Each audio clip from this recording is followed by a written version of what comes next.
Yo prefiero que las consultas me las hagan directamente, que levanten la manita, si la logro ver aquí, y me hagan las consultas directamente en forma verbal. Eso fundamentalmente, porque no creo que pueda estar viendo el chat y dando la clase.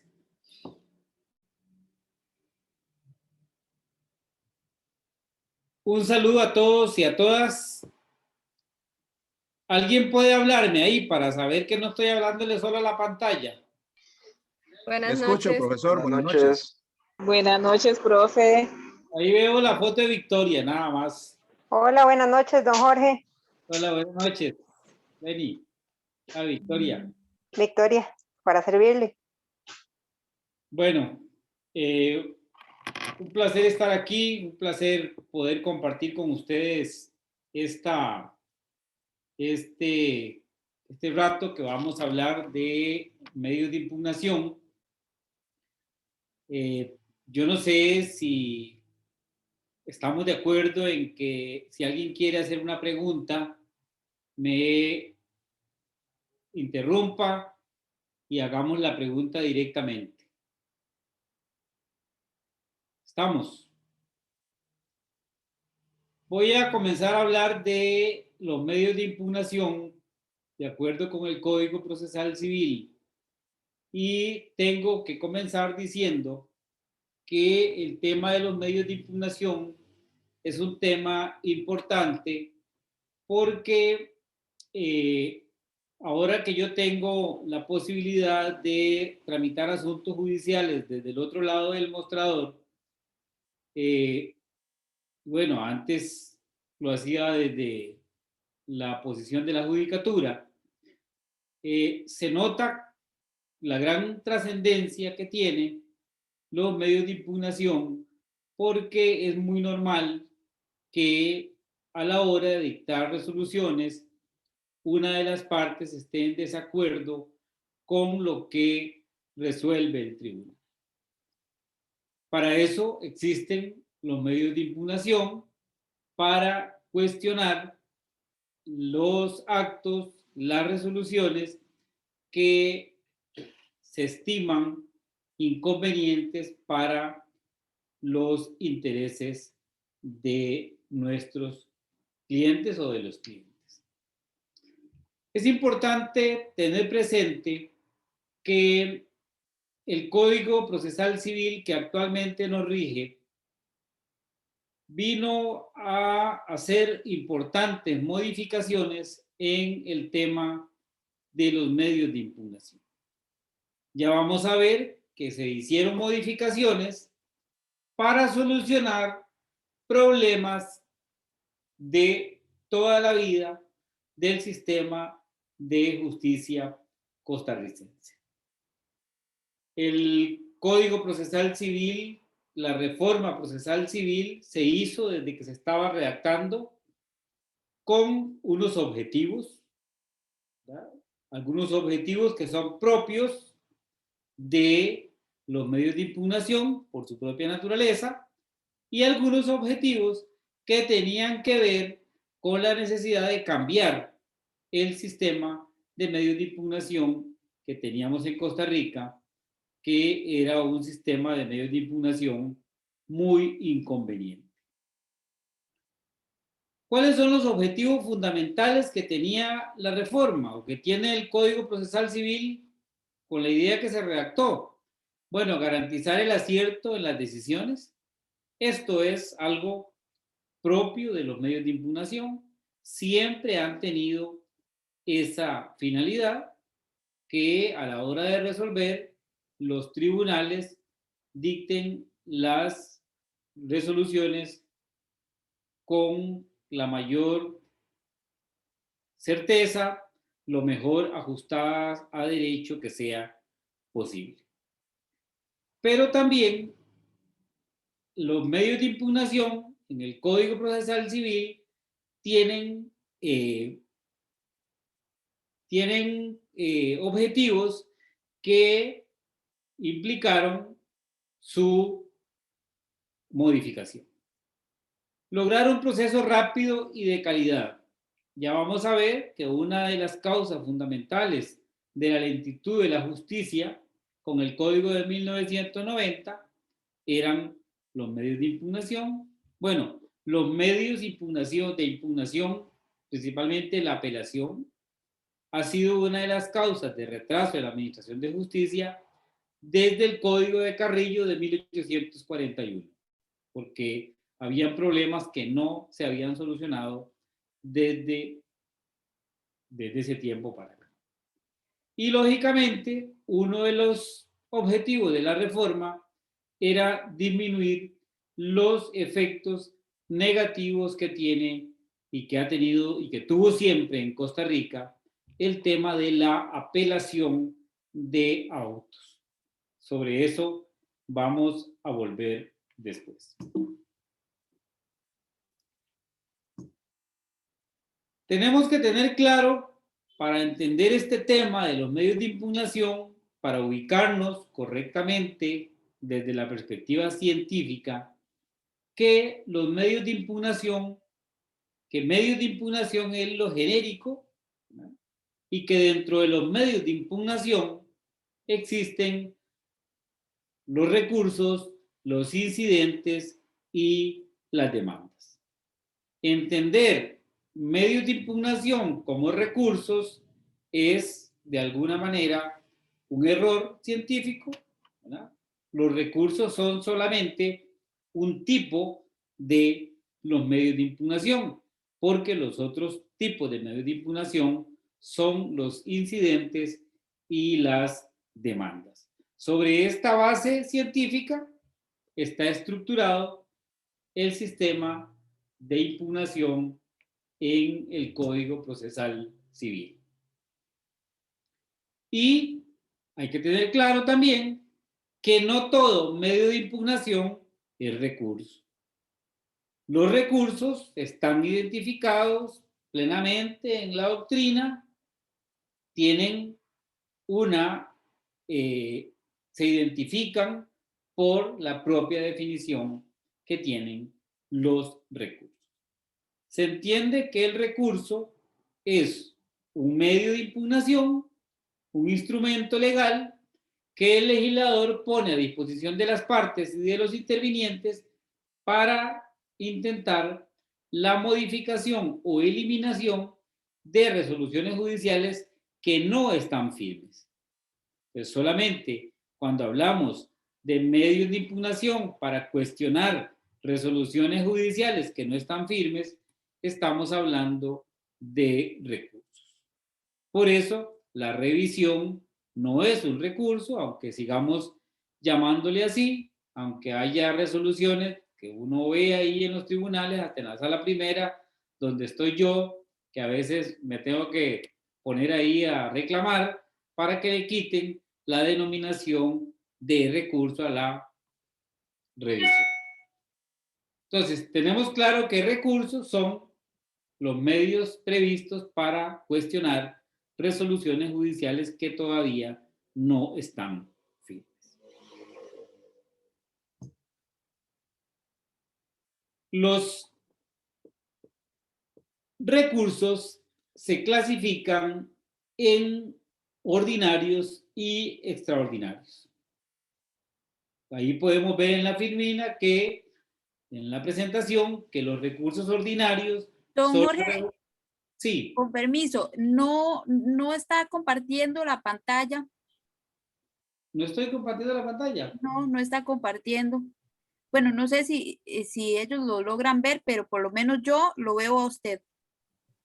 No se aprecia la filmina. A mí me extrañaba porque yo estaba tomando nota, pero no veía ninguna filmina. Estamos en problemas. Ahora sí. Sí, ahora sí. Correcto. Ok.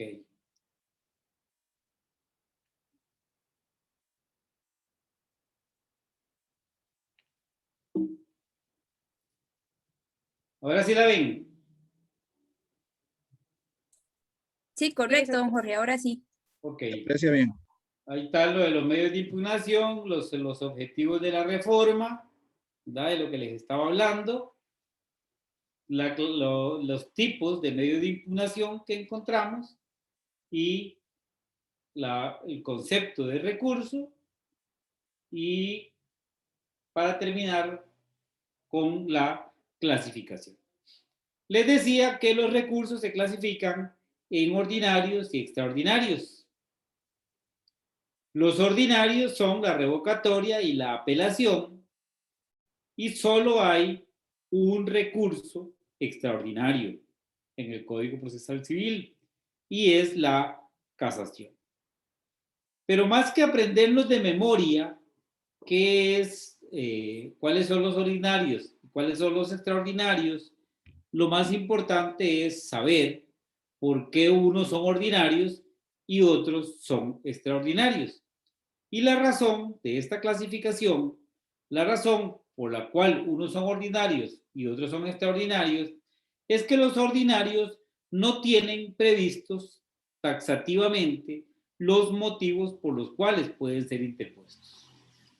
A diferencia de la casación, que es un recurso extraordinario que sí tiene establecido por ley cuáles son los motivos por los cuales puede ser interpuesto.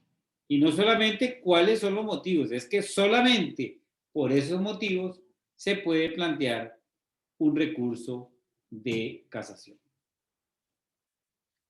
¿Cuáles son las características que tiene el sistema de impugnación del Código Procesal Civil? Bueno, tiene unas características que en algunos casos son semejantes al Código de 1990, pero en otros casos se aleja de la concepción que tenía el Código de 1990. ¿Cuáles son las características del sistema? Bueno, se dice expresamente que en el proceso civil solo se pueden utilizar los recursos que establece, los medios de impugnación que establece el Código Procesal Civil. ¿Y qué nos dice esto? Que un litigante no puede en un proceso civil estarse inventando recursos, ¿verdad? Lo que yo pude ver en mi experiencia profesional, que muchas veces los litigantes se inventaban recursos y planteaban recursos en procesos civiles. Bueno, el código lo dice claramente. En materia civil usted solo puede impugnar por los medios expresamente establecidos, que además los identifica el Código Procesal Civil en el artículo 65.1. Otra característica del sistema es que la interposición de recursos no implica suspensión de los efectos de la resolución. O sea, que las resoluciones, aún cuando se establezca recurso, pueden ejecutarse. Y además, no implica paralizar el proceso por la interposición del recurso. ¿Y qué es todo esto? Bueno, es una lucha contra el sistema que había antes, que el litigante podía atrasar un proceso con solo presentar recursos. Actualmente, y es como debe funcionar esto, si está apelado un aspecto del proceso, bueno, ese aspecto del proceso, si no tiene relación con el resto, debe enviarse al superior para que resuelva, y el proceso puede continuar por lo que no se ve afectado como consecuencia del recurso. Vean que hay toda una serie de mecanismos para evitar que el proceso se atrase como consecuencia de los recursos. La exigencia de legitimación no es nada nuevo. Con el Código Procesal Civil se decía lo mismo. Solo pueden recurrir los que sean perjudicados por la resolución. Esto sigue siendo igual. Y se maximiza el tema de la motivación. Con el Código de 1990 era posible plantear una apelación sin fundamentar, ¿verdad? En ciertos tipos de procesos se podía plantear una apelación diciendo solamente apelo de la resolución de tales y tales horas, y después la parte podía fundamentar el recurso. Con el Código Procesal Civil actual, todo aquel que plantee un recurso de revocatoria o de apelación debe fundamentar, decir lo que tenga que decir, y se entiende también que después no puede presentar esas supuestas ampliaciones del recurso que se hacían con el Código de 1990. Con el Código 2018, lo que usted no dijo al recurrir, ya no lo dijo. Y el tribunal no está obligado a revisar ningún escrito posterior de adición a los motivos por los cuales se interpuso el recurso. Y esto tiene que ver con todo el tema que rodea al Código Procesal Civil, el tema de la responsabilidad de todos los que participamos en la actividad jurisdiccional, sea para dentro del mostrador o por fuera del mostrador. Existe la posibilidad de renunciar al recurso sin condena en costas, ¿no? Esto está expresamente previsto ahora en el código, muy clarito. Se mantiene lo de la no reforma en perjuicio. El superior no puede modificar la resolución en perjuicio del único apelante. O sea, no puede aplicar aquello de que una persona viene por lana y sale trasquilado. No puede hacerle más gravosa la situación al único apelante. Esto sigue siendo igual. Es posible desistir de un recurso sin costas, sin que sea condenado en costas. Esta es otra modificación que se hizo porque con el Código de 1990, con las legislaciones anteriores, el peligro de desistir de un recurso era la condena en costas. Bueno, para facilitar las cosas, el Código establece claramente que se puede desistir sin condena en costas, lo que constituye una oportunidad para darle celeridad al procedimiento. Es posible ejecutar provisionalmente una resolución recurrida, ¿verdad? Tal como lo vimos anteriormente, y se introduce con el código lo que se conoce como el sistema de apelación limitada en cuanto a los autos. ¿En qué consiste el sistema de apelación limitada en cuanto a los autos? Que el código dice expresamente y exclusivamente en qué tipo, cuáles son los tipos de autos que pueden ser recurridos. Y esa lista de autos recurribles debe interpretarse con fines, con una idea restrictiva, limitante del recurso de apelación. Profesor, disculpe, buenas noches. Muchas gracias por darnos esta clase magistral. Nada más una preguntita, ahora que estamos en el tema de la legitimación. ¿Podría un abogado sin poder especial judicial presentar un recurso en beneficio de su cliente? Gracias. Si no tiene poder especial judicial, no puede recurrir, porque no tiene legitimación.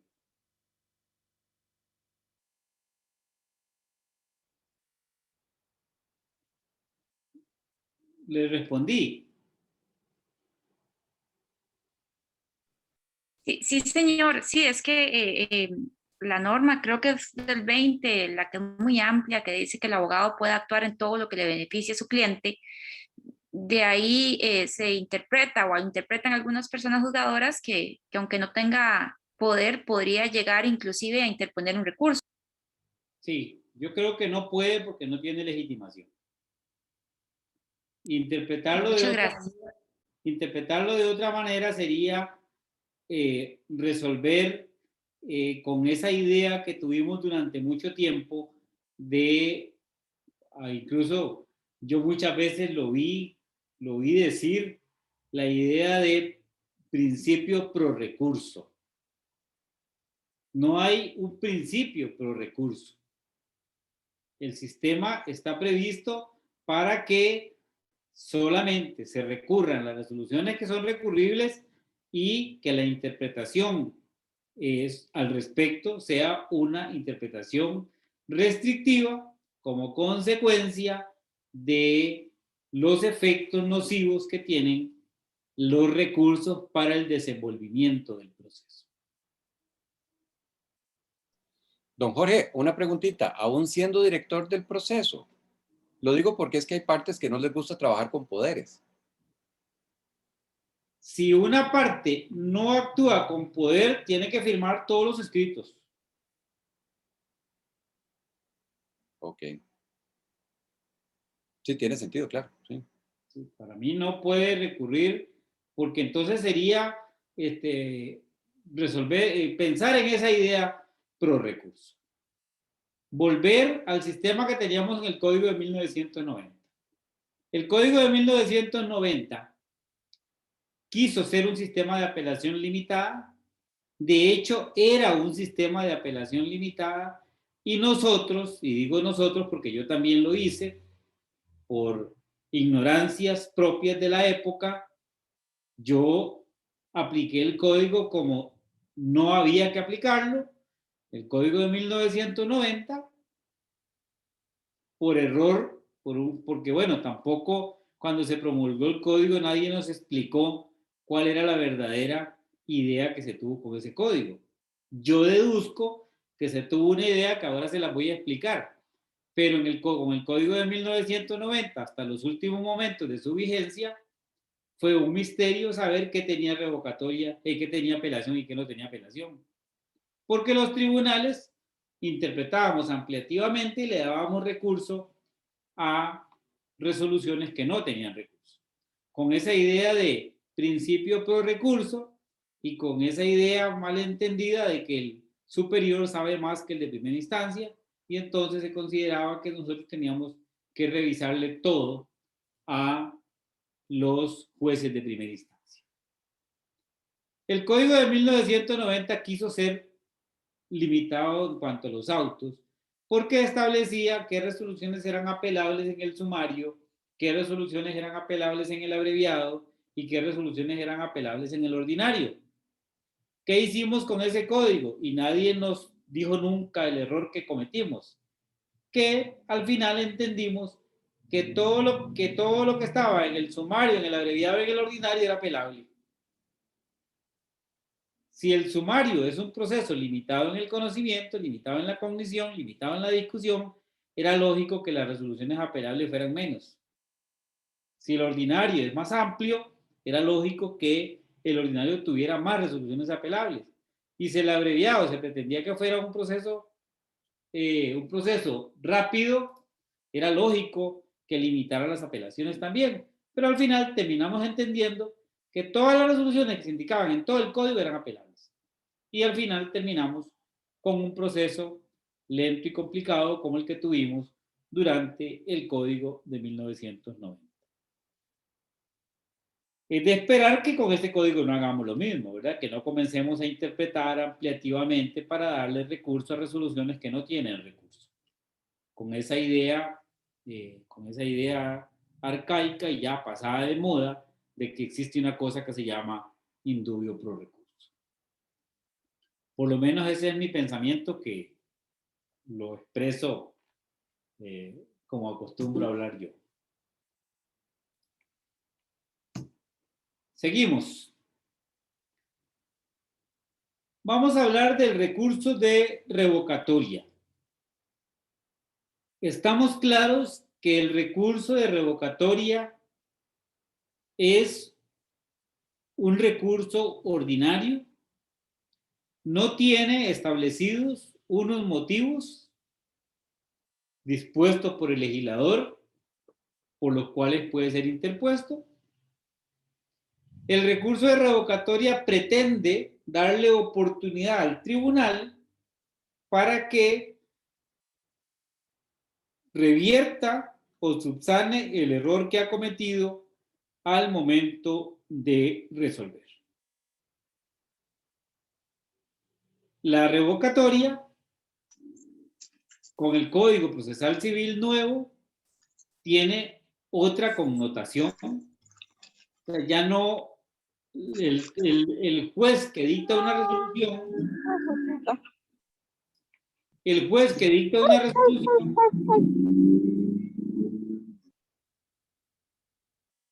el juez que dicta una resolución ya no puede tener el pensamiento de que, por ejemplo, yo no revoco lo que resuelvo. O sea, un juez no puede tener ese pensamiento. La revocatoria ahora le implica una gran responsabilidad a los jueces porque ya no es como en el Código de 1900, como con el Código de 1990, que el superior le va a enmendar la plana.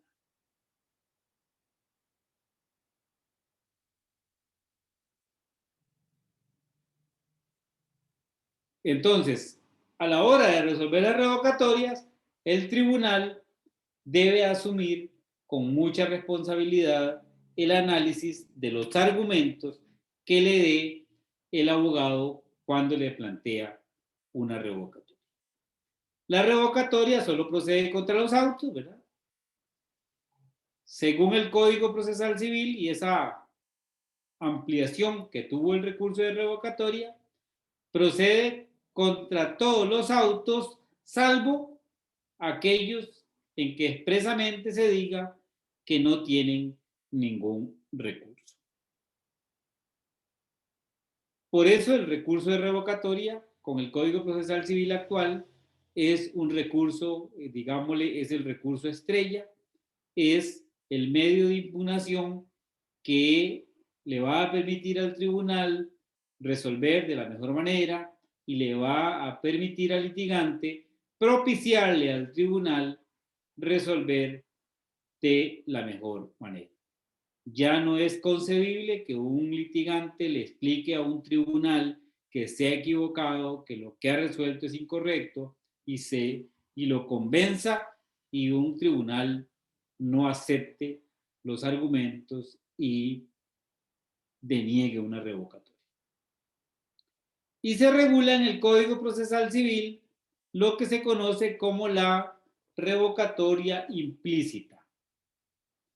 En la Asamblea Legislativa le dieron otra redacción a ese artículo, al que regula la revocatoria implícita, y lo dejaron, no quedó tan bonito como nosotros lo queríamos, y, o sea, quedó siendo casi lo mismo, pero no es lo mismo, solo que quedó un poco más feo de lo que se planteaba, y la finalidad que tiene no es la misma que nosotros queríamos. Cuando nosotros redactamos el Código Procesal Civil, queríamos evitar un mecanismo que tenían los litigantes para atrasar los procesos. El litigante que quería atrasar un proceso y sabía que no tenía la razón al impugnar, no planteaba revocatoria. De una vez planteaba la apelación para no darle oportunidad al tribunal de revocar su propia resolución. Nosotros quisimos que ningún litigante pudiera establecer apelación si no establecía revocatoria. O sea, era requisito para apelar pedir revocatoria. O sea, darle oportunidad al tribunal de revocar lo que había hecho mal si el litigante lo convencía. Y con eso nos evitábamos ir a una apelación ante el superior. ¿Qué hicieron en la Asamblea Legislativa? Bueno, le cambiaron la redacción al artículo y pusieron que siempre que se estableciera apelación, se tendría por interpuesta implícitamente la revocatoria. Entonces, le cargaron al tribunal la obligación de resolver en modo revocatoria cuando el litigante solo le había interpuesto apelación. Parece lo mismo, pero no es lo mismo. Le cargaron más al tribunal en perjuicio de la celeridad del procedimiento y le quitaron a los litigantes una obligación que tenían de establecer la revocatoria.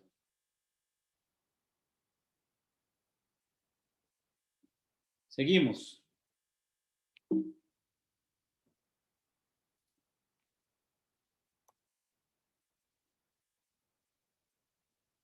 Vamos a hablar del recurso de apelación. El recurso de apelación, tenemos claro que el recurso de apelación le da la potestad al superior de revocar o anular la sentencia de un juez inferior en categoría nada más, cuando entienda que o cuando no comparte el criterio del juez de primera instancia, de la persona juzgadora de primera instancia. El recurso de apelación fue desde el Código de Carrillo el causante de la lentitud de la justicia costarricense. Es el recurso al que tuvimos que meterle cirugía, como decimos. Hubo que trabajarlo mucho porque teníamos que eliminarle todos los inconvenientes que causaba a la justicia civil costarricense. Sigue siendo un recurso ordinario, no tiene establecidos taxativamente los motivos por los que puede ser interpuesto. Yo establezco una apelación simplemente porque la resolución no me parece correcta y doy los argumentos que tenga que dar para combatirlo, para cuestionarlo. Se puede establecer apelación en forma oral cuando la resolución se dicta en una audiencia oral, siempre y cuando la resolución sea apelable. Se puede plantear apelación por escrito cuando la resolución se dicte por escrito. Solo son recurribles los autos que expresamente señala el código. Ni siquiera por interpretación podemos ampliar los autos recurribles. Rige el principio de universalidad de la apelación tratándose de sentencias. Todas las sentencias tienen apelación. Y en procesos de mayor cuantía no son apelables puntos de menor cuantía. En esto mantenemos lo que decía el 282 del Código Procesal Civil de 1990, el 289, perdón, de 1990, que implicaba que en un proceso de mayor cuantía, el superior no va a revisar puntos que sean de menor cuantía. Yo lo decía en clase de la universidad a mis alumnos, los jueces superiores no tienen tiempo para estar viendo cuestiones de mínima cuantía. Ya no se emplaza ante el superior, de acuerdo con el código, no hay que hacerlo, pero yo he podido ver ya muchas admisión de apelaciones donde los jueces conservan la práctica de emplazar a las partes ante el superior a hacer valer los derechos. Esto de que no se emplaza a las partes para que acudan ante el superior, parece algo como intrascendente, pero sí es trascendente. ¿Por qué? Porque si yo soy apelante y me dan plazo para acudir ante el superior, posiblemente aproveche la oportunidad para ir a decir un montón de cosas que no dije cuando apelé. Y esa no es la idea del código. La idea del código es que usted cuando usted apela, diga todo lo que tenga que decir y ya no puede decir nada más. El emplazamiento ante el superior, o sea, quien debe acudir ante el superior es la parte contraria del apelante.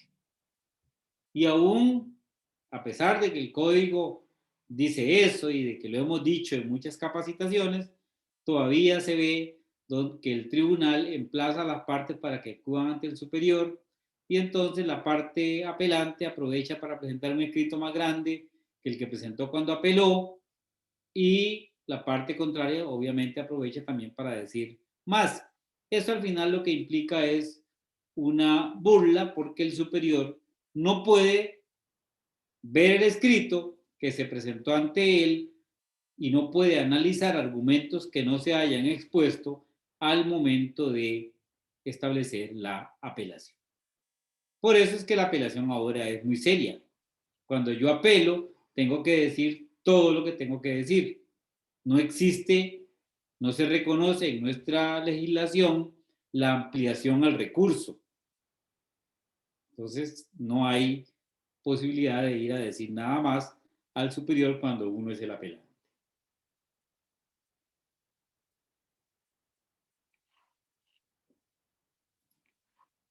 Vamos bien, supongo.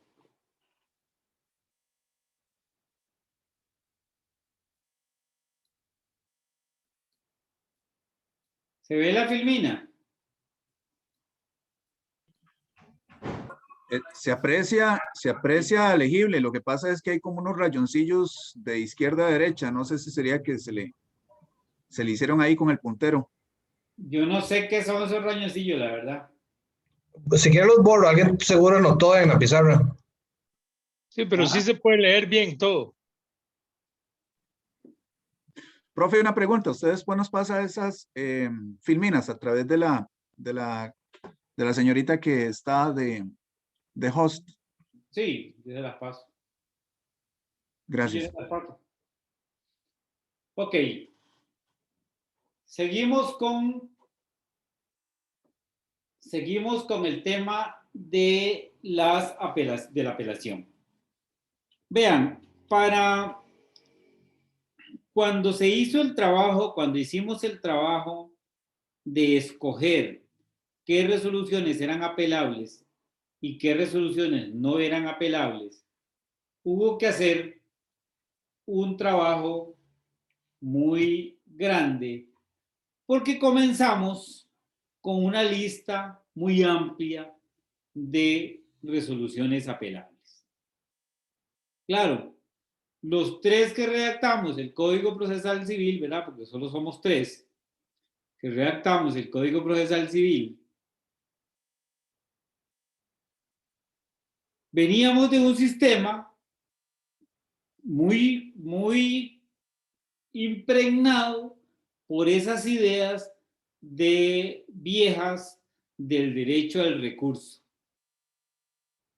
Y entonces decir que determinada resolución no tenía apelación era algo complicado. Entonces, la discusión sobre qué resoluciones quitábamos y qué resoluciones no quitábamos fue muy grande. Al final, después de intensas discusiones y análisis, se quedaron como apelables solo las que están en el 67.3. Dice el código que, y vean, todas las que están en el 67.3 están ahí porque tienen una estrecha vinculación con el derecho de acceso a la justicia. Yo sé que, supongo que aquí debe haber jueces en este grupo, ¿no? Yo estoy un poco, yo no voy a hablar mal de los jueces porque yo sigo siendo magistrado suplente y sigo siendo juez entonces, pero estoy un poco preocupado por el tema del acceso a la justicia. Yo he presentado varias demandas y gestiones y no ha habido forma de que una demanda pase sin que un juez me haga una prevención. No ha habido forma, por más que nos pulamos haciendo la demanda y corrigiéndola y haciéndole lo más posible, no ha habido forma de que un proceso inicie si no hay una prevención. Cualquier prevención, aunque sea timbres, pero el proceso no inicia nunca en Costa Rica si no hay una prevención. Y aquí a mi oficina han venido litigantes a llorar porque a veces no entienden qué es lo que le están previniendo. Y ya lo he dicho en algunas partes, en el tema de la aplicación del código tenemos que trabajar muchísimo todavía. Dice el 67.3 que es apelable la resolución que deniegue el procedimiento elegido por la parte. ¿Qué quiere decir ese inciso? Que si yo planteo una demanda sumaria, planteo una demanda ordinaria y el tribunal me deniega el procedimiento elegido por la parte y me dice que no es ordinaria, que es un sumario, yo tengo derecho a recurrir en apelación. Obviamente, presento revocatoria primero y también apelación. ¿Por qué? Porque el tribunal que me resolvió así me está denegando a mi derecho a escoger el procedimiento que yo considero es el pertinente. Yo soy del criterio, y yo sé que ese criterio no es compartido por muchos de los gurús del derecho procesal costarricense. Yo soy del criterio que si yo quiero cobrar una letra de cambio por un ordinario, un juez no me puede negar ese derecho. Por más que exista un monitorio previsto para eso.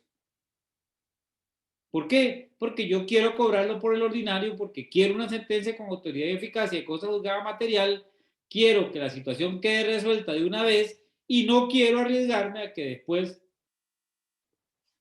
el demandado me lleve a litigar a un ordinario. Si yo planteo un monitorio, me puede el demandado después llevar al ordinario a discutir y yo quiero ir directamente al ordinario. Pero hay quienes dicen, no, hay una vía establecida y usted tiene que ir obligatoriamente por esa vía.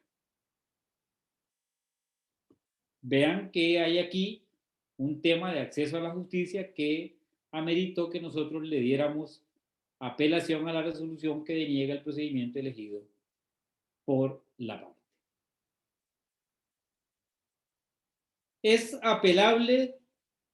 ¿Son apelables los autos que le pongan fin al proceso por cualquier causa? Lógico, ¿verdad? Derecho de acceso a la justicia. Cualquier resolución que le ponga término al proceso tiene apelación. Tiene apelación la resolución que decreta la suspensión o interrupción del proceso. Claro, Estamos hablando de que queremos un código que propicie la celeridad, la justicia pronta y cumplida. Cuando a un tribunal se le ocurre suspender un proceso o interrumpirlo por cualquier cosa, tengo derecho a decirle, no, señor, mire, usted no tiene que interrumpir este proceso, continuemos. Lo que usted está alegando para interrumpirlo no es, atenta contra mi derecho a una justicia pronta. Y la resolución que se pronuncia sobre la solicitud de concesión, modificación, sustitución o levantamiento de una medida cautelar también es apelable. En este caso, de las resoluciones que se pronuncian sobre la solicitud de concesión, modificación, sustitución o levantamiento de una medida cautelar, en este caso el código dio un vuelco, hizo un cambio trascendente, pero no para adelante, sino para atrás. Ese es un inciso con el que yo nunca estuve de acuerdo, pero bueno, el código salió con negociaciones. Nunca estuve de acuerdo porque con el código de 1990 solo tenía apelación la resolución que denegaba la cancelación de la medida cautelar. Todas las demás resoluciones no tenían apelación. El código nuevo, código de 2018, ahora le da apelación a cualquier cosa que se resuelva sobre medidas cautelares. Y bueno, en la práctica ha resultado beneficioso porque las medidas cautelares causan graves afectaciones a las partes, pero en cuanto a la limitación de las apelaciones, el código de 2018 más bien amplió las posibilidades de recurrir cuando se trata de medidas cautelares. Tiene apelación la resolución que rechace la representación de alguna de las partes. Claro, aquí hay un tema también de acceso a la justicia. Si yo presento a alguien como apoderado y no lo atienden, no puede hacer valer sus derechos en relación con mi persona, es lógico que eso tenga que tener apelación.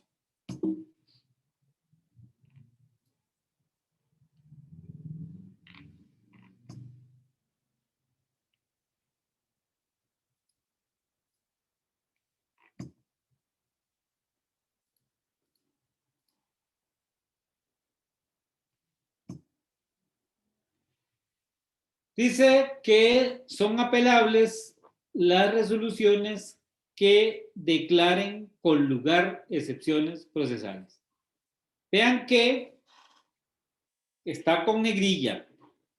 Cuando se resuelve una excepción procesal, solo tiene apelación si se declara con lugar. Cuando es rechazada, no tiene apelación, pero tiene revocatoria. Y por vía de revocatoria podríamos intentar convencer al tribunal sobre cualquier error que consideremos que se cometió. Tiene apelación las resoluciones cuando tienen apelación, las resoluciones cuando se pronuncien sobre fijación de rentas, de pensiones o garantías.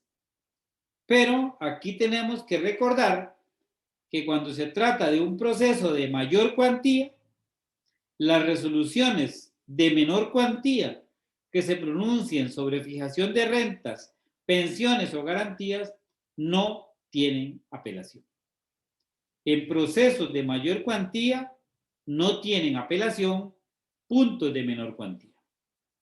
Entonces, si se fijan unos honorarios en 300,000 colones, en una garantía por 300,000 colones, esa resolución tiene revocatoria, pero no tiene apelación. Si se fija una renta por menos de 3 millones de colones, eso tiene revocatoria, pero no tiene apelación. En el entendido que la menor y la mayor cuantía en este momento está en 3 millones de colones.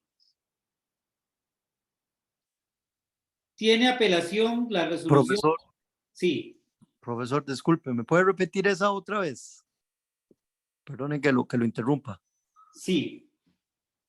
El código dice que en procesos de mayor cuantía, un punto de menor cuantía no tiene apelación. Era lo que decía el 289 del Código de 1990. O sea, y voy a decírselo así para que no quede duda. Con el Código de 1990 nosotros decíamos que los jueces superiores no teníamos tiempo para estar viendo cositas de poca monta. Bueno, es el mismo principio, no se oye bien, pero es el mismo principio. Si es un proceso de mayor cuantía, cualquier cosa que se resuelva que sea de menor cuantía no tiene apelación. Porque es una limitación que establece el Código Procesal Civil.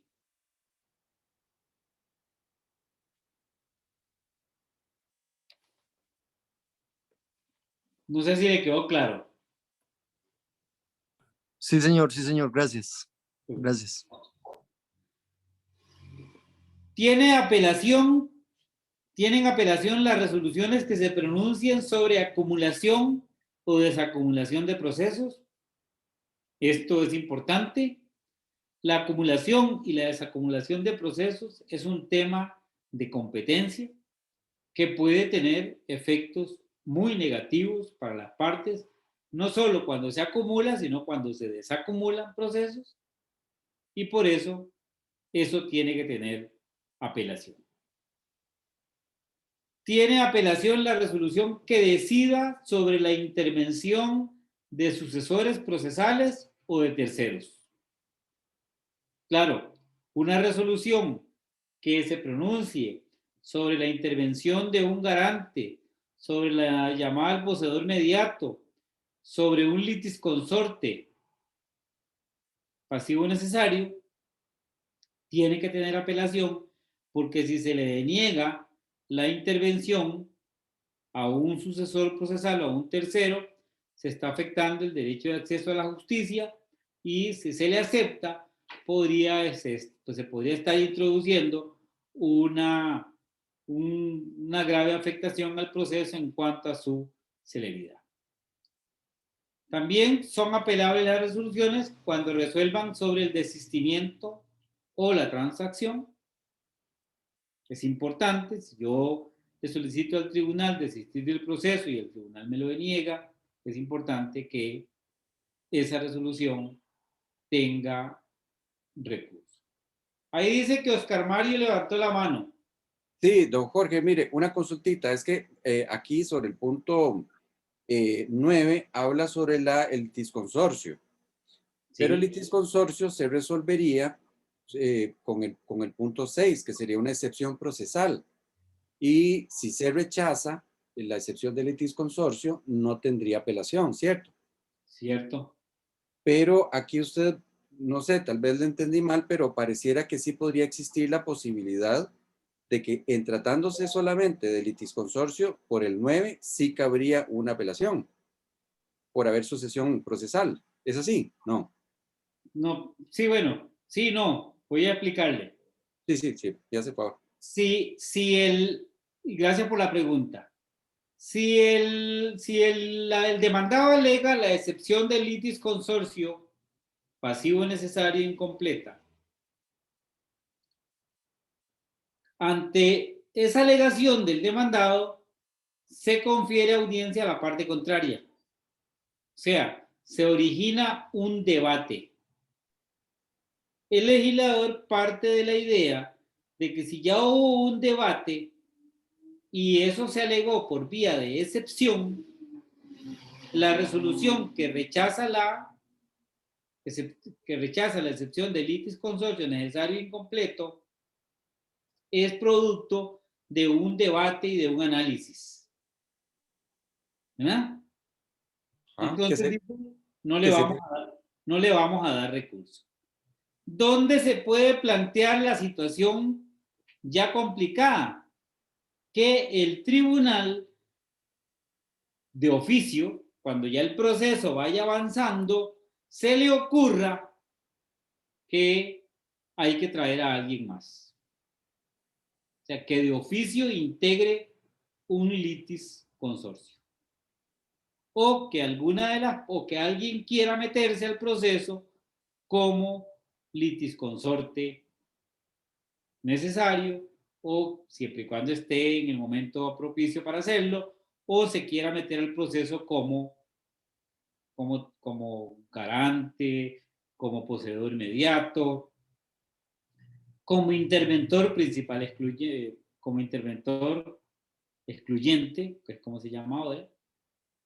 No sé si me expliqué. El primer caso es cuando es por excepción. El 9 es para cualquier supuesto que se dé una vez ya avanzado el proceso. De acuerdo. Muchas gracias. Mucho gusto. Vean cómo hay una intención del legislador de proteger el tema de... Es que tiene, en la intervención de terceros tiene sus bemoles, ¿verdad? En un proceso ordinario se le podría ocurrir a 5 hermanos querer meterse al proceso como litisconsortes, por ejemplo, para ayudarle al hermano, o como interventores adhesivos. O sea, si dejamos que esas 5 personas entren al proceso, como decimos, van a embarrear la cancha y van a beneficiar al hermano, pero seguramente con gestiones dilatorias o con algo así. O sea, aquí aplica un poco el tema que se ve cuando uno ve sujetos procesales. Hay que cuidar mucho de quién entra al proceso. Hay que cuidar de por qué entra. Por eso el legislador parte de la base de que al proceso solo entran quienes pueden entrar de acuerdo con la ley. Yo le digo a mis alumnos, al proceso solo entran los que tienen carnet. O es garante, o es interventor adhesivo, o es interventor excluyente, o es poseedor inmediato. ¿Ya? Hay una vigilancia del sistema cuando se trata de la intervención de sucesores procesales o de terceros. No sé si quedó claro esto. Sí, señor, gracias. Mucho gusto. Les decía que tiene apelación las resoluciones que resuelvan sobre el desistimiento o la transacción. No solamente porque en el desistimiento hay un interés particular de las partes y en la transacción también, sino porque podría haber una afectación grave si se deniega un desistimiento o una transacción, o también si se acepta dependiendo de las circunstancias. ¿Son apelables los autos cuando decreten la nulidad de actuaciones? Cuando las decreten, no cuando las rechacen. ¿Es apelable la resolución cuando emita pronunciamiento sobre el fondo de un incidente, salvo que deniegue la nulidad? O sea, la resolución que deniega la nulidad no tiene apelación. No vamos a permitir que un litigante siga insistiendo con un tema de nulidad con fines dilatorios. Tiene apelación la resolución que disponga la entrega del inmueble por falta de pago de diferencias de alquiler en los procesos de desahucio. Y aquí se terminó la lista de las resoluciones que están en ese celeste, ¿verdad? Todas las que están en celeste, de la 1 a la 10, a la 14, perdón, son resoluciones generales que se dictan en cualquier tipo de proceso. O sea que prácticamente en cualquier tipo de proceso, las resoluciones apelables son de la 1 a la 14, que son realmente pocas, y aquí es donde se refleja el sistema de apelación limitada. A partir de la 15 son resoluciones relacionadas con sucesiones, ¿no? que esté de negro no tiene ninguna connotación.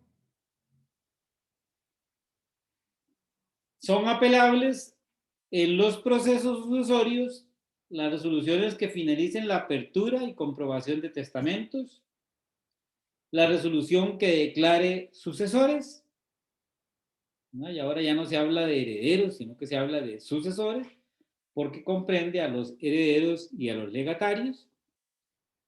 Son apelables las resoluciones que emitan pronunciamiento sobre exclusión o inclusión de bienes, la que aprueben o rechacen créditos, la que resuelva sobre la remoción de albacea. Vean que el código aquí vino a resolver un problema que teníamos antes. En el Tribunal Primero Civil, en algún momento se nos ocurrió decir que la resolución que rechazaba un incidente de remoción de albacea no tenía apelación. Ahora ya el código arregló esa situación y ahora dice que lo remueva o no lo remueva, lo que se resuelva tiene apelación. Las resoluciones que resuelvan en definitiva sobre la rendición de cuentas en un proceso sucesorio, y finalmente, en el proceso sucesorio, las resoluciones que nieguen la reapertura del proceso sucesorio. O sea, que en un proceso sucesorio solo tienen apelación las resoluciones que van de la 15 a la 21. 7 resoluciones, 7 tipos de resolución. Seguimos con, la 22. Se pronuncian sobre la adjudicación, transmisión o acto sucesorio realizado en el extranjero. Solo esas resoluciones tienen apelación en los procesos sucesorios. Doctor, Sí, buenas noches. buenas noches. ¿Con quién Doctor, hablo? una consulta. ¿Qué pasa cuando un ¿Con sucesorio... quién hablo? Perdón. Perdón, con Frank Mackenzie. Buenas noches, don Frank. Con Frank Mackenzie de Limón. La última vez que nos vimos fue en el examen para juez genérico hace como 10 años. Bueno, espero que lo haya tratado bien. Perfectamente bien. Si me hace otro examen, si salgo mal. Doctor, la pregunta es, ¿qué pasa en sede notarial cuando se hace un sucesorio y un heredero tal vez queda por fuera o se quiere apelar un acto de ese proceso sucesorio?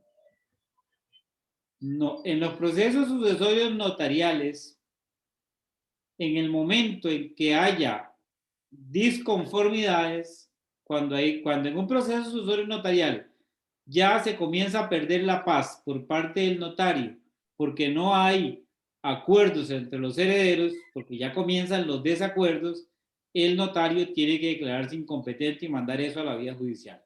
Un notario no puede resolver. El asunto es que la parte se dio cuenta cuando ello concluyó, porque lo hicieron, bueno, como en secreto. Pues va a tener que ir a la vía judicial. Esa persona que quiere, que cree tener derecho a sucesorio. Pero apelar sobre el mismo sucesorio o tendría que ser un proceso aparte en contra de lo actuado en sede notarial. Si yo fuera el notario y me presentan un escrito haciéndome algún cuestionamiento sobre el trámite, yo me declaro incompetente y lo envío a la vía judicial. ¿No? Pero la pregunta es que ya terminó, ya finalizó. Sí, pero digamos, si yo fuera el notario, que tengo un sucesorio notarial que ya terminó y me hacen alguna alegación, yo lo remitiría a la vía judicial para que en la vía judicial dispongan lo que tengan que disponer, porque es que el notario no ejerce jurisdicción, no puede resolver ninguna apelación, no puede resolver apelaciones, sí, ni cuestionamientos. Sí. Bueno, ya del 22 en adelante, que se ven ahí en un color como rosado, estamos hablando de resoluciones que son propias de la ejecución. Son propias de la etapa de ejecución. Entonces, tienen apelación las resoluciones que nieguen la ejecución provisional cuando se pida, la que aprueben o imprueben la liquidación de intereses y de costas, las que ordenen o denieguen el embargo o su levantamiento. Vean que la que apruebe o impruebe la liquidación de intereses y costas solo tendría apelación si es un punto de mayor cuantía, ¿no? Si es una liquidación de intereses o de costas en un proceso de mayor cuantía, pero la liquidación es de menor cuantía y la liquidación de costas y de intereses es de menor cuantía, eso no tendría apelación, por más que esté en la etapa de ejecución. No tiene apelación, perdón, la resolución que ordene o deniegue el embargo o su levantamiento. Tiene apelación la resolución que ordene o deniegue la solicitud de remate. La resolución que aprueba el remate tiene apelación. La que declare insubsistente el remate. La que resuelva sobre la liquidación del producto del remate. Las que se pronuncien sobre el fondo de las tercerías, siempre y cuando sea una tercería de mayor cuantía, en un proceso de mayor cuantía. Las que impongan sanciones combinatorias y disciplinarias, vean que aquí recuperamos el color celeste que era propio de la parte general, y como norma de cierre se establece que son apelables los autos cuando lo disponga expresamente la ley. Y aquí, este punto 32, que dice cuando lo disponga expresamente la ley, es un punto peligroso que se dejó ahí como norma de cierre, porque hay normativas especiales que le establecen recurso a ciertos tipos de resoluciones dependiendo de la materia.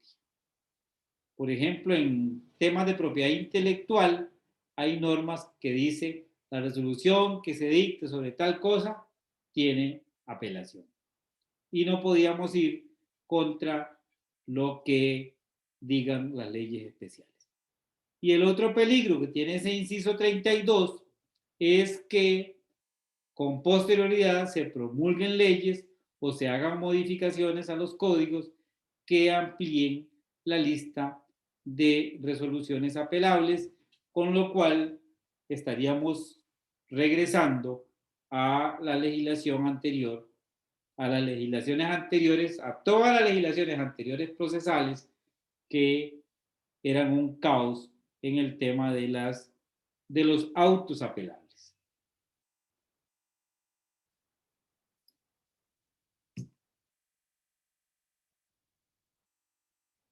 Se mantiene como una modalidad de la apelación, ¿verdad? Porque en realidad es una modalidad de la apelación por inadmisión. Pero el código de 2018 le quita a la apelación por inadmisión aquella condición que tenía, que era muy difícil lograr que se admitiera una apelación por inadmisión. ¿Y por qué era muy difícil? Porque era un recurso que estaba rodeado de una serie de requisitos que además la jurisprudencia se encargó de maximizar. Ahora, la apelación por inadmisión es un recurso muy sencillo. Digamos que cualquiera lo puede hacer. Es un recurso informal, ¿no?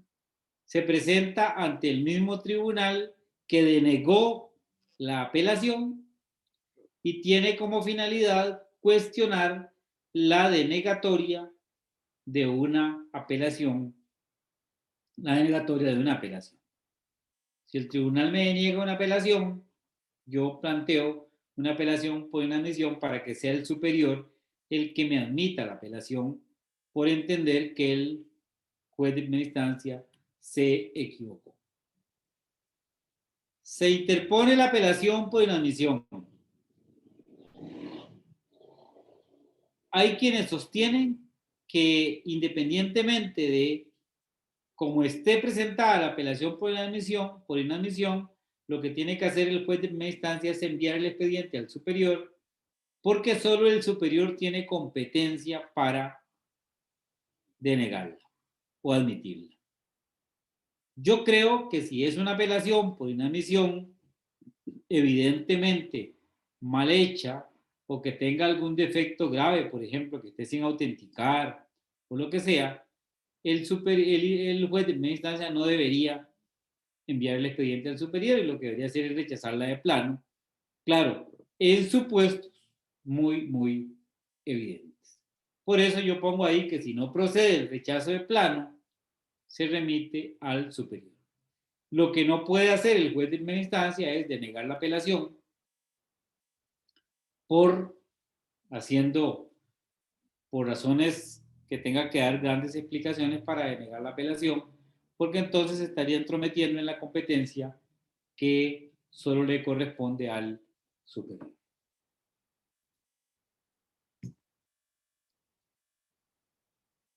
Cuando se admite una apelación, se abre lo que todos conocemos, ¿verdad?, como la dimensión de la segunda instancia.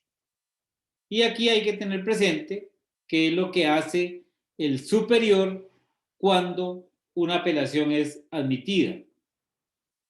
Obviamente, lo que abre, la llave que abre la puerta de la segunda instancia es una apelación bien hecha. Una apelación mal hecha no abre la puerta de la segunda instancia. ¿Qué se debe hacer qué debe hacer el superior una vez que una apelación es admitida? Bueno, debe analizar otra vez si el recurso es admisible. Si el tribunal considera o el superior considera que la resolución no es apelable o que el recurso no es admisible, lo que tiene que hacer es dictar una resolución declarando mal admitida la apelación. Esto era algo que en el Tribunal Primero Civil, donde yo terminé mi función judicial, lo trabajábamos muy bien porque le dábamos prioridad a la admisión de las apelaciones. Y si una apelación había que declararla mal admitida, eso se resolvía rápidamente, si no había que entrarle al fondo. O sea, no había que hacer lo que pasa en algunos tribunales, que se espera mucho tiempo para que al final le digan que la apelación está mal admitida. En segunda instancia, la admisión de prueba es excepcional. Ya sabemos que la segunda instancia es una instancia de revisión que se limita a revisar lo que hizo el tribunal de primera instancia con todo el tiempo que tuvo para tramitar el proceso y resolver. Y en segunda instancia lo que se hace es revisar lo que resolvió el juez de primera instancia y no es un lugar para ir a ofrecer ni para ir a admitir prueba, y por eso es excepcional. Si en segunda instancia se puede admitir prueba, ¿verdad?, hacer una audiencia oral, pero eso solamente cuando se admite prueba, si el tribunal lo estima necesario o si una de las partes lo pide y el tribunal lo estima prudente. sea, solamente hacemos una audiencia oral en segunda instancia cuando tenga alguna utilidad.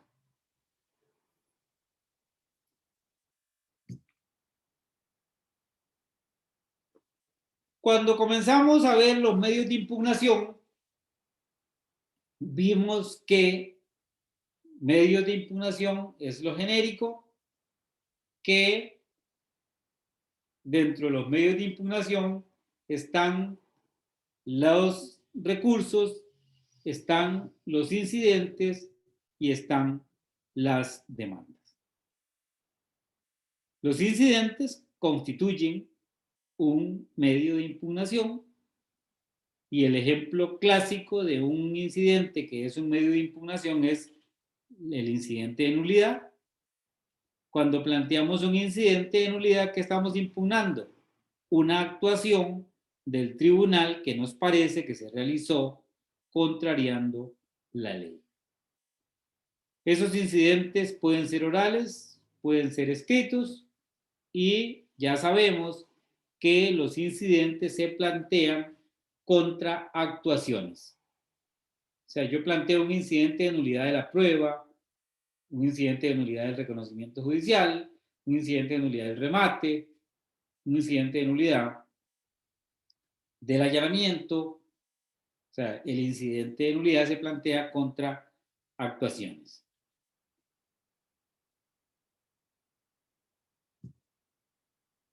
Y finalmente, cuando comenzamos, finalmente en relación con este tema, cuando comenzamos vimos que dentro de los medios de impugnación estaban los recursos, los incidentes y las demandas. Bueno, hay dos demandas que son medios de impugnación. La revisión, que con el Código Procesal Civil está claro que no es un recurso, es una demanda de revisión, es un medio de impugnación de resoluciones que están firmes, y la demanda ordinaria, cuando es posible, cuando nos dictan una sentencia en un sumario y podemos ir al ordinario a discutir el mismo punto, estamos claros que esa demanda constituye en el fondo un medio de impugnación.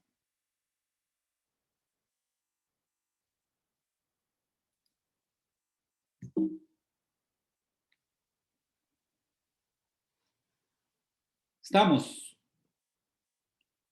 ¿Algún comentario o alguna pregunta sobre lo que hemos visto hasta el momento? Profesor, una preguntita. Disculpe, no levanté la mano. No me preocupe, mejor así porque yo quizá la mano ni la vea ahí. Falta de educación. No. Profesor, en la anterior filmina decía que los incidentes están en el artículo 63. Ah, no, perdón, 33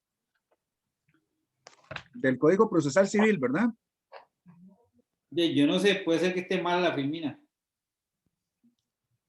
Sí, es que no me coincide.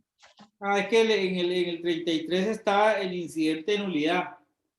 Ah, es que dice procedimiento de nulidad. Ah, ya entiendo. Pero okay. no, los incidentes están en el 154. 154, ¿verdad?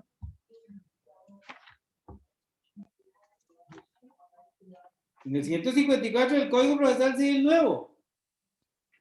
No, en el 113. Sí, no, es que 154 es embargo. 113. En el 113. Correcto, 113, proceso incidental. Gracias. Sí, lo que pasa es que yo lo refería al 33, que es incidente de nulidad, pero sí vale la pena hacer la aclaración. De acuerdo. Estamos. Sí, puede ser concordante con el 33, no hay problema, gracias. Pero sí hay que poner el 113, porque le falta ahí. Y las demandas de revisión y ordinaria. Estamos. Voy a cambiar de filmina. Don Jorge, una última preguntita en este punto. Sí. Ok, una resolución final en un hipotecario, en una ejecución hipotecaria, perfectamente se puede revisar en un ordinario.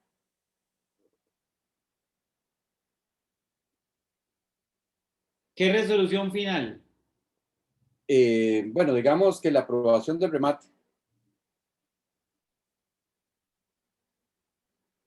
Ya cuando el remate queda en firme.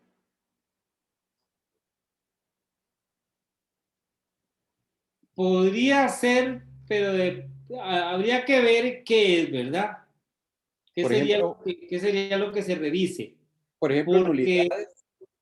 ahí tenemos un problema con las nulidades, ¿verdad? La jurisprudencia costarricense ha dicho desde hace más de 100 años que no se puede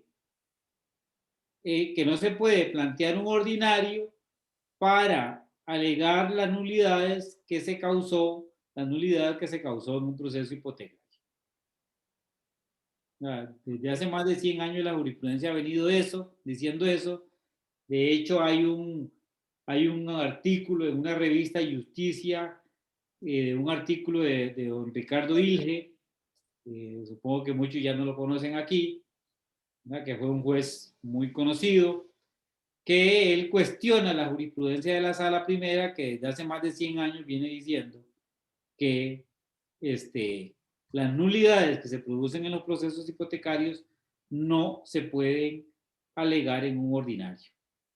Y tras de todo, ahora el Código Procesal Civil, ¿verdad? El Código Procesal Civil tiene una norma que respalda ese criterio porque establece que no se puede alegar las nulidades que se hayan causado, o sea, que las alegaciones de nulidad deben hacerse en el proceso en el que se causaron. Sí. Y tras de todo, en el 33, que estaba ahí en el incidente, en el 33 del Código Procesal Civil de 2018, se reitera la posibilidad que hay de plantear un incidente de nulidad por las causales de la revisión en el proceso hipotecario, en cualquier tipo de proceso que no sea ordinario. Entonces, yo le diría, no es necesario ir al ordinario.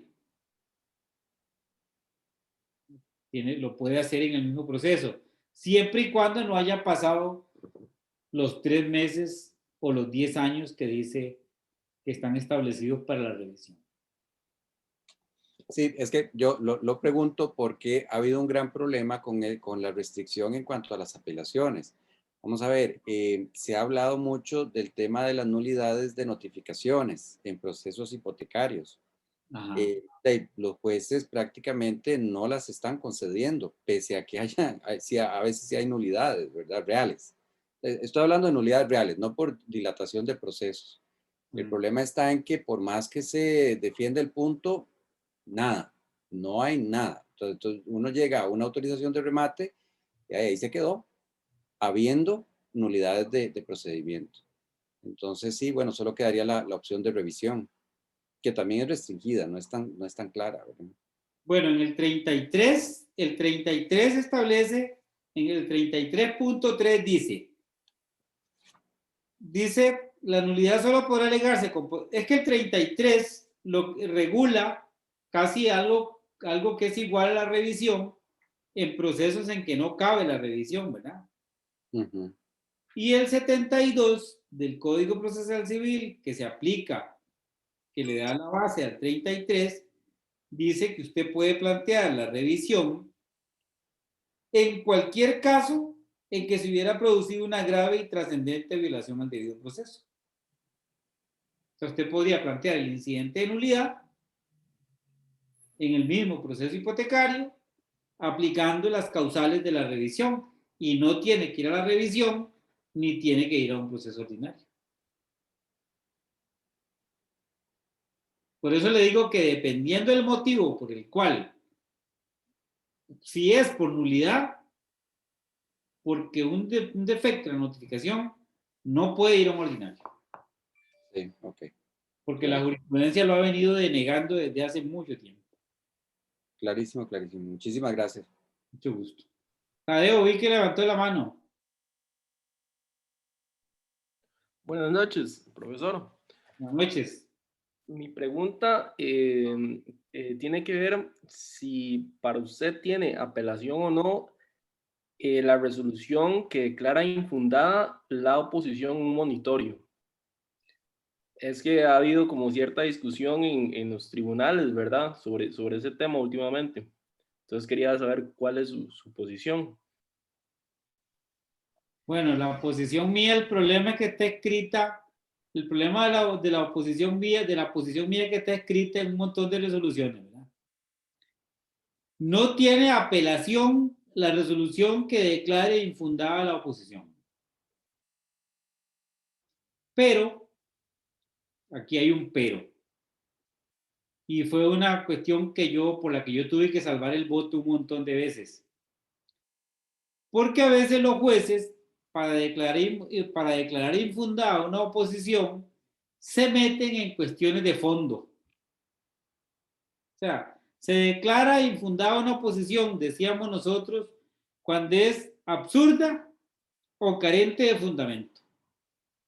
Se declara infundada. O sea, es indiscutible que es infundada.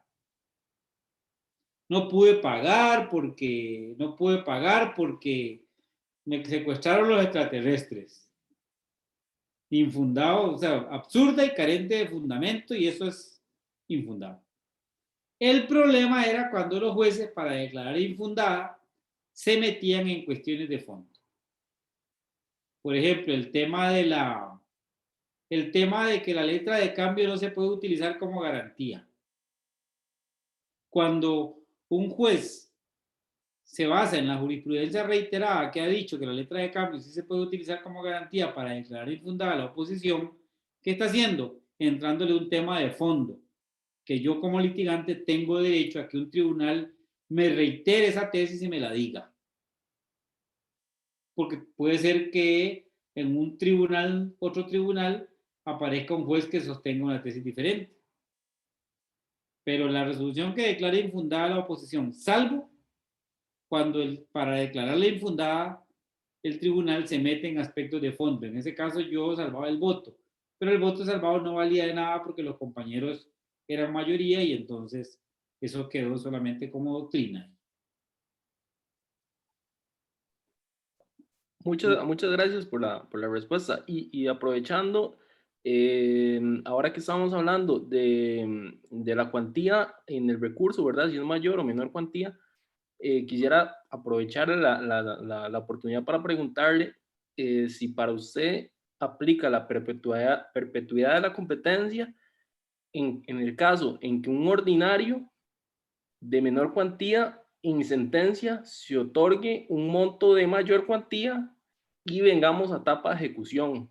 Si en esa ejecución se mantiene la competencia del juzgado o tiene que ir o tiene que remitirse el expediente al tribunal. Un ordinario de mayor cuantía pasa a etapa de ejecución.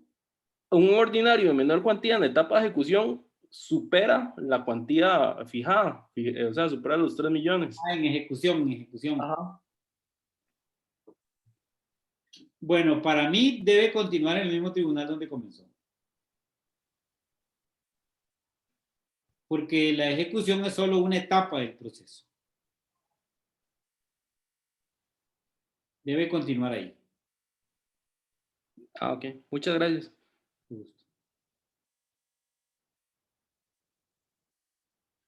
Vi que alguien más levantó la mano. Pero no. Sí, profesor, buenas noches. Sí. Una consulta. Entonces, digamos que un juzgado emite un auto aprobando un remate. Ese auto es impugnado, es apelado.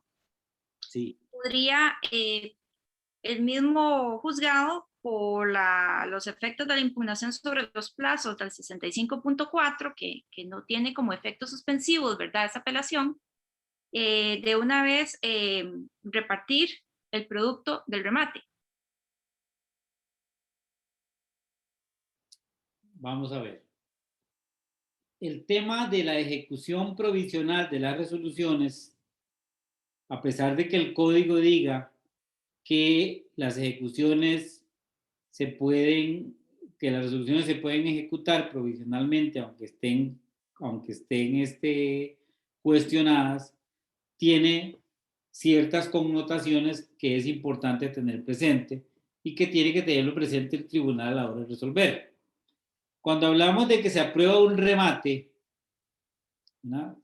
Digamos, si es un bien inscribible, el tribunal no puede ejecutar provisionalmente la resolución que ordene inscribir ese bien a nombre de alguien. ¿Por qué? Porque el mismo código en la ejecución provisional prohíbe ejecutar provisionalmente resoluciones como esa. ¿Y por qué prohíbe ejecutarlas provisionalmente?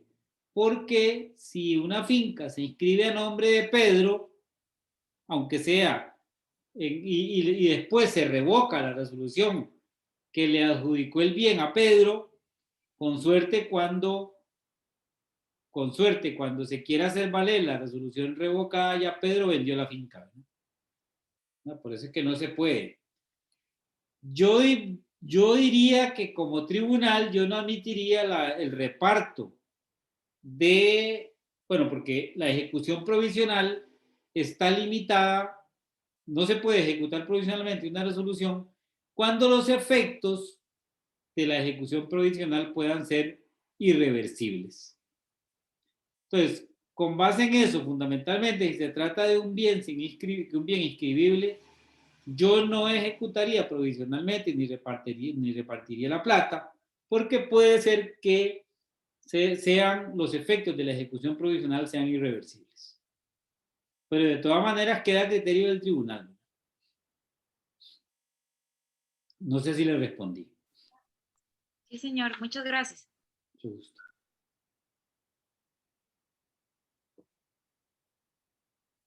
No sé si hay alguna otra duda, algún comentario.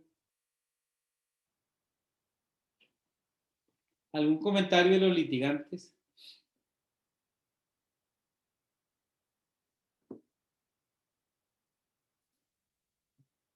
Para aprovechar el tiempo, voy a tratar de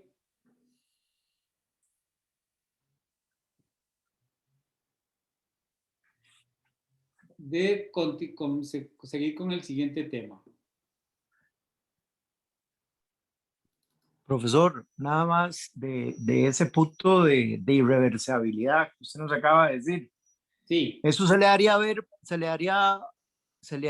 se le plantearía al juez ese punto, esa disposición, que si él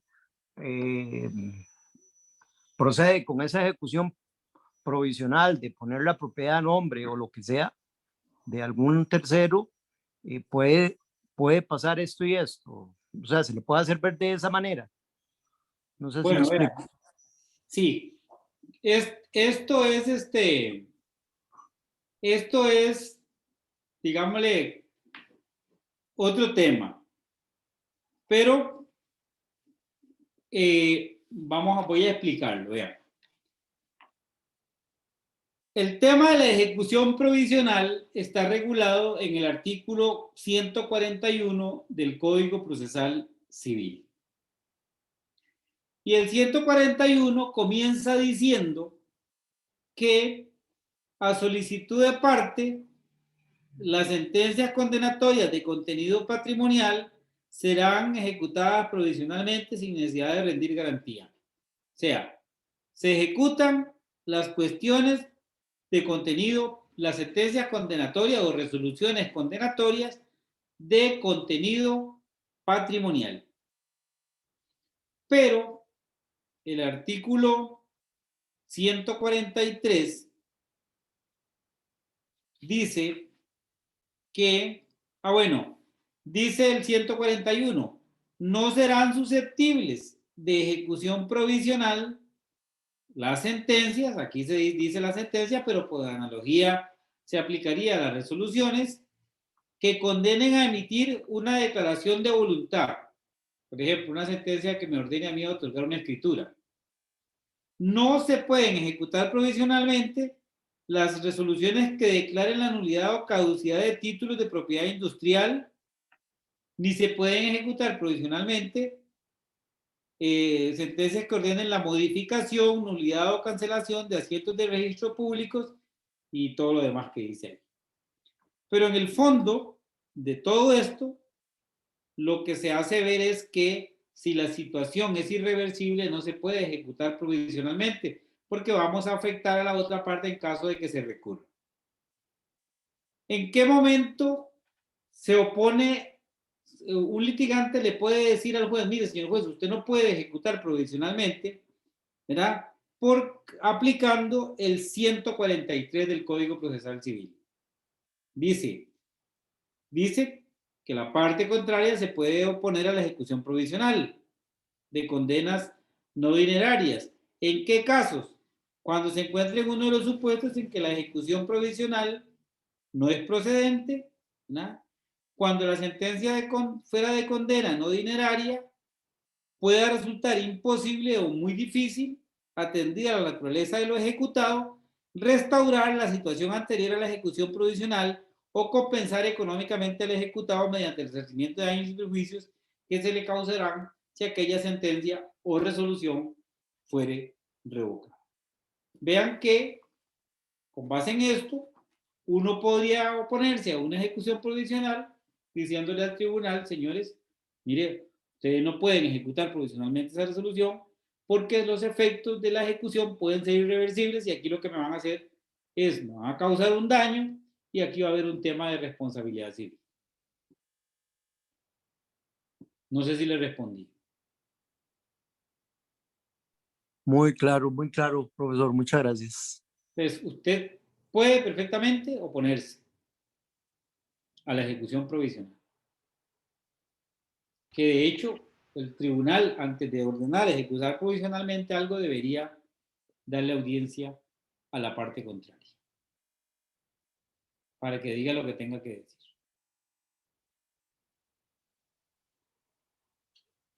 Estamos.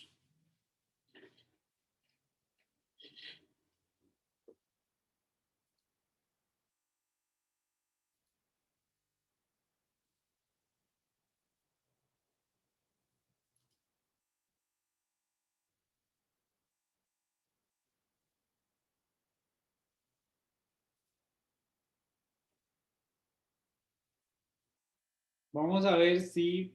¿Ustedes ven la presentación que está ahí? Sí, señor. Señor, Sí, profesor. La apelación diferida, ¿la ven ahí?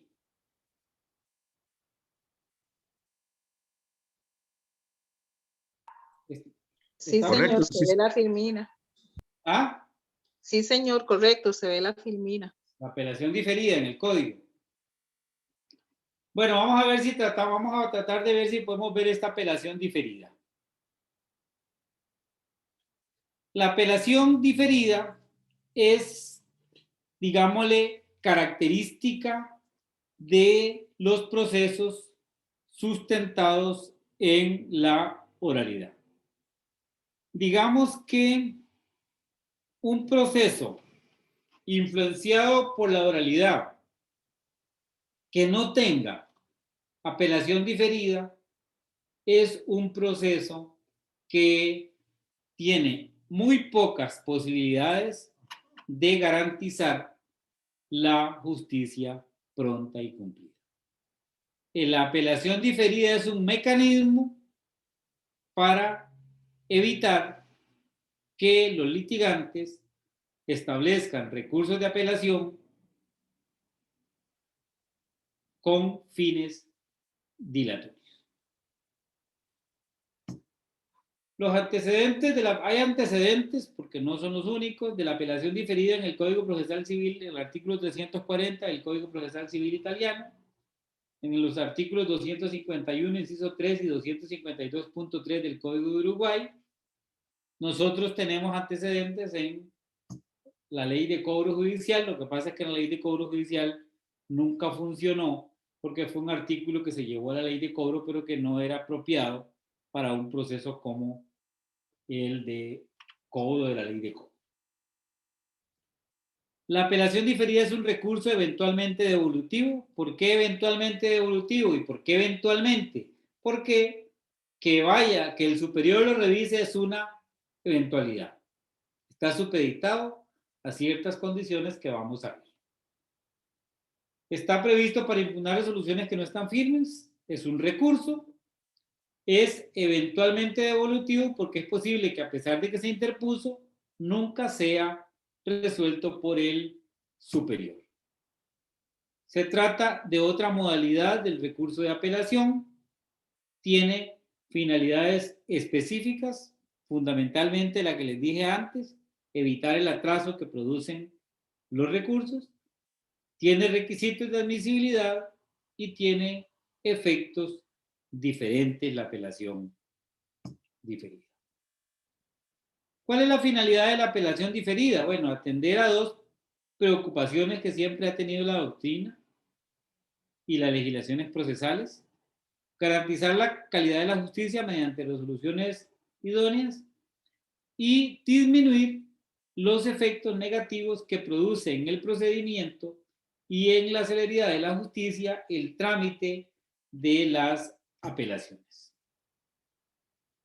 Y tiene una finalidad: atender a una tercera inquietud que surge como consecuencia de la introducción de la oralidad en nuestro proceso.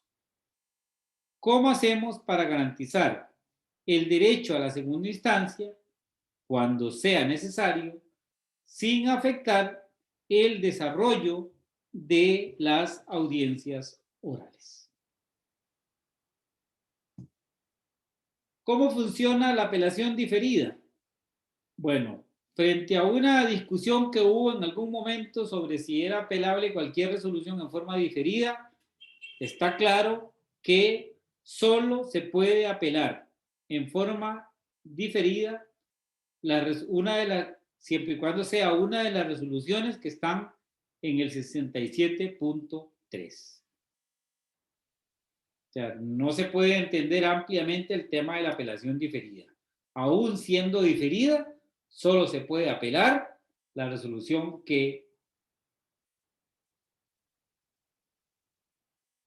las resoluciones que están en el 67.3. Y aquí está lo más importante de la apelación diferida. La apelación diferida solo funciona en la audiencia de prueba, una vez que ha iniciado la práctica de la prueba. ¿Por qué solo funciona en la audiencia de prueba? Porque la finalidad que tiene la apelación diferida es garantizar la vigencia del principio de inmediación.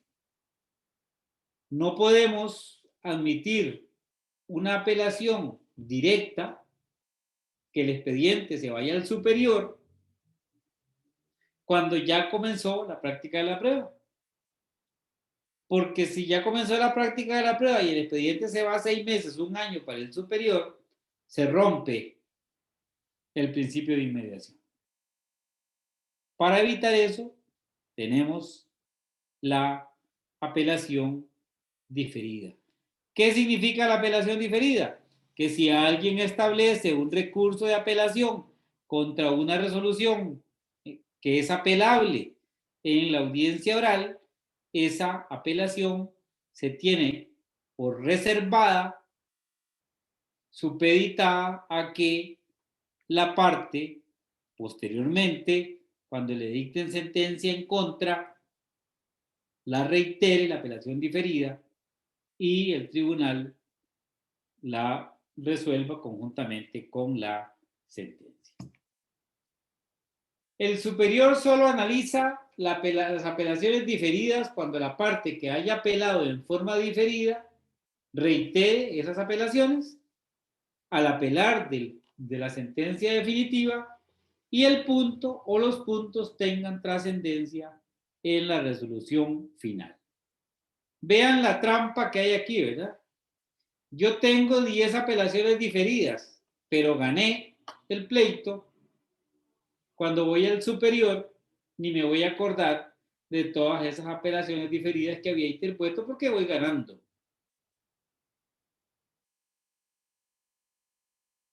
Y si la otra parte tiene apelaciones diferidas ahí pendientes, tiene que reiterarlas para que el superior se las revise. Y si no las reitera, no se le revisan. Y aún si las reitera, puede hacer que esas apelaciones diferidas no tengan ninguna importancia para resolver sobre el fondo del asunto y entonces el superior no las va a resolver. Si una parte interpuso apelaciones que quedaron diferidas, no apeló a la sentencia por resultar victoriosa, pero por apelación de la contraria la sentencia va a ser revocada, el superior debe de oficio considerar todas las apelaciones diferidas que quien venía ganando no reiteró porque venía ganando.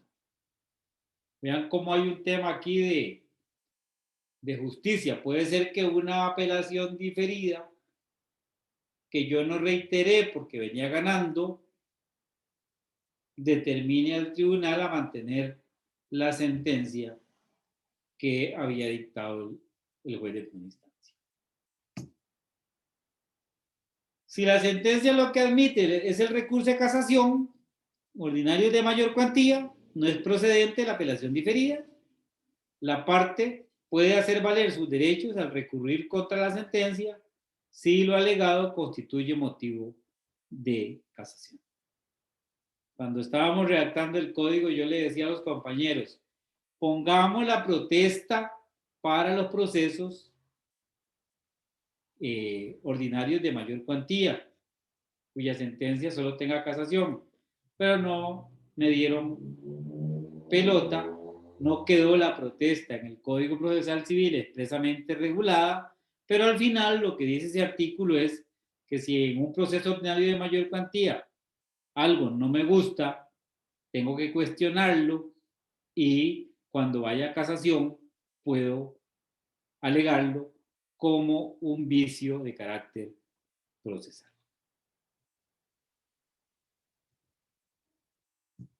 Si se deniega una apelación que debió admitirse con efecto diferido, la parte puede presentar apelación por inadmisión en forma oral. Vean cómo se regula la apelación por inadmisión, ¿verdad? En relación con una apelación que debió admitirse en forma diferida. Y en ese caso el tribunal debe limitarse a tener por interpuesta la apelación por inadmisión y el superior, cuando conozca de la sentencia, tendrá que decidir si admite esa apelación por inadmisión que quedó diferida y le entra el punto y determina qué efecto tiene esa apelación diferida en su criterio a la hora de dictar la sentencia. Yo espero no haberlos enredado mucho con estos temas. Si tienen alguna duda, algún aspecto que no les quedó claro, con mucho gusto puedo ayudarles. Estamos claros que la apelación diferida solo funciona en la audiencia complementaria de los ordinarios. Y en los procesos de audiencia única, solo comienza a funcionar la apelación diferida cuando comienza la práctica de la prueba, porque su finalidad es proteger el principio de inmediación. Por eso, no se puede tener por interpuesto una apelación diferida en la audiencia preliminar. En las audiencias preliminares, donde no se practica la prueba, no funciona la apelación diferida. Y el código lo dice bien clarito ahí en el artículo que regula la apelación diferida. ¿Estamos?